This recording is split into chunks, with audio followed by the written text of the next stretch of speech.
So many people, when they find themselves in any kind of challenge, it could really be anything. It could be them losing a friend, them going through financial trouble, going through an illness, or they pray to God and their prayers aren't answered.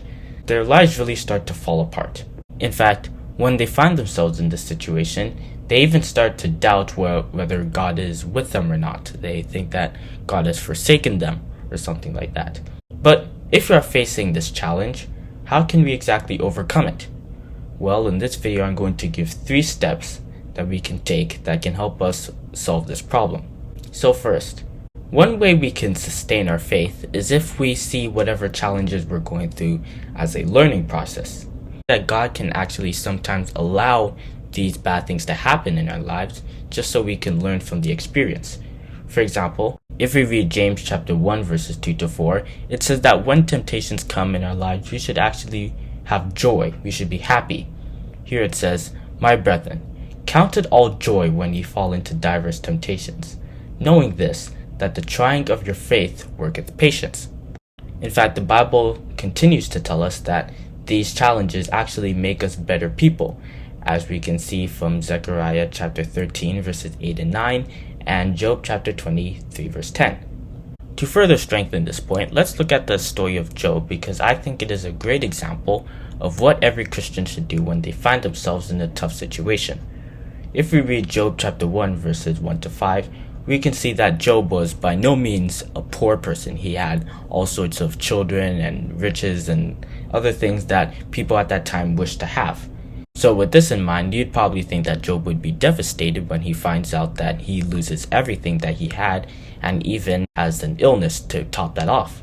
But if we read the story, we can see that even when all these temptations came in Job chapter 1 verse 13 and continued on throughout the rest of the book, he never once cursed God, even though his wife told him to in Job chapter 2 verse 9, where it says, "Dost thou still retain thine integrity?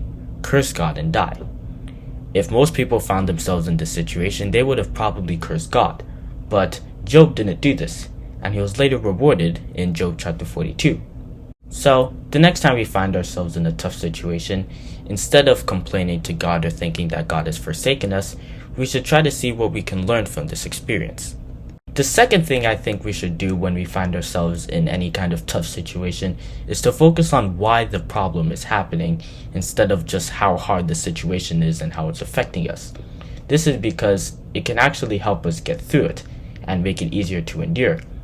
For example, if we read when Jesus Christ was getting beaten up by his enemies or those people, he wasn't going to give up on God because he knew that Satan was actually the one doing it to him, and not those people themselves. And because he knew the reason behind why it was happening, he didn't panic. Rather, he still stuck with God. And this isn't the only example of somebody who did this, but if we read Joseph, we can see that when he was thrown in prison, he didn't give up on God either. Rather, he knew that God was still with him and was willing to learn whatever he had to learn from the situation. And if we read the story onward, we can see that the reason why all of this happened was to prepare him for saving the lives of many people once the famine came to Egypt. In fact, if we read Luke chapter 23 verse 34, we can actually see that Jesus Christ could say, "Father, forgive them, for they know not what they do," because he understood that the Pharisees who hanged him were ignorant. So Jesus understood exactly what was happening to him, and thus he was not confused.